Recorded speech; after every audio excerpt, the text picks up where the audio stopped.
The village post office was a small, sunlit room tucked away under a towering peepal tree. It was run by Mr. Lalaji, a plump, jolly man with a laugh that could shatter the silence of the hills. Every morning, he cycled down the winding roads, shouting greetings to anyone he passed. The children adored him for the peppermints he handed out, and the elders enjoyed his sharp wit and endless anecdotes. Among the many letters that flowed through Lalaji's hands, the most interesting ones were exchanged between young Kishore and his secret pen friend, Rosy. Kishore, a schoolteacher, had stumbled upon Rosy's letter in an old book he bought from the village fair. Intrigued by her poetic handwriting and whimsical musings, he wrote back. To his surprise, she replied. Their correspondence became the highlight of his days. Rosy wrote of her life in the plains of mango orchards, bustling bazaars, and her mischievous parrot, Moti. Kishore, in turn, painted vivid pictures of the mountains, with their mist-laden mornings and starlit nights. Over time, their letters grew longer and more personal, filled with shared dreams and secret laughter. Lalaji, of course, knew about the letters. He teased Kishore mercilessly, calling Rosy his mystery bride. Kishore would laugh, blush, and wave him off, but deep inside, he began to wonder who was Rosy. What did she look like? Did she feel the same way he did? One sunny morning, Kishore received a letter that made his heart leap. Rosy wanted to visit the mountains and meet him. The date was set, and Kishore spent days planning their first meeting. He even asked Lalaji to help him pick flowers for Rosy, a task the old postmaster took very seriously, though not without sneaking in a few more jokes. On the much-anticipated day, Kishore waited at the bus stop, clutching a bouquet of wildflowers. The bus arrived, and passengers alighted, but there was no Rosy.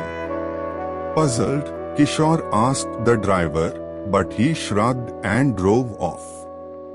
Disappointed but hopeful, Kishore decided to write her again. Days turned into weeks, but no reply came.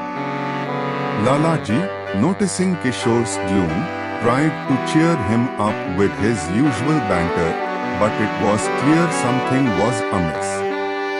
Then one day, a letter arrived, not from Rosy, but from her elder brother. Along with the letter, there was a small photograph. The letter explained that Rosy had been suffering from cancer and had passed away in her sleep just days before her planned trip to the mountains. Her brother thanked Kishore for being her ray of sunshine during her final months and said that Rosy had always cherished his letters. Kishore stared at the photograph. Rosy's beauty was captivating yet gentle, like the first light of dawn. Her almond-shaped eyes sparkled with a quiet intelligence, and her smile was radiant, tinged with the kind of warmth that made you feel at home. She wore a simple white sari with a delicate floral print, her thick, wavy hair cascading over one shoulder. There was a faint dimple on her left cheek, and her gaze seemed to hold a secret joy, as if she had been smiling just for him. He felt a lump rise in his throat as he realized how fragile yet beautiful she looked. Her eyes, though full of life in the photograph, now carried a deeper poignancy in his mind, eyes that had seen pain but had chosen to find beauty in the small joys of life. That evening, Kishore sat by the riverbank, clutching Rosy's last letter and her photograph.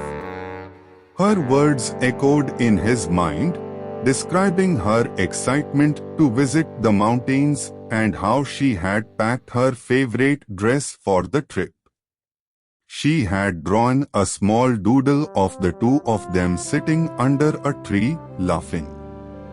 Kishore laughed softly through his tears, looking at the sky. Somewhere, he imagined Rosy watching over him, her laughter mingling with the rustle of the wind.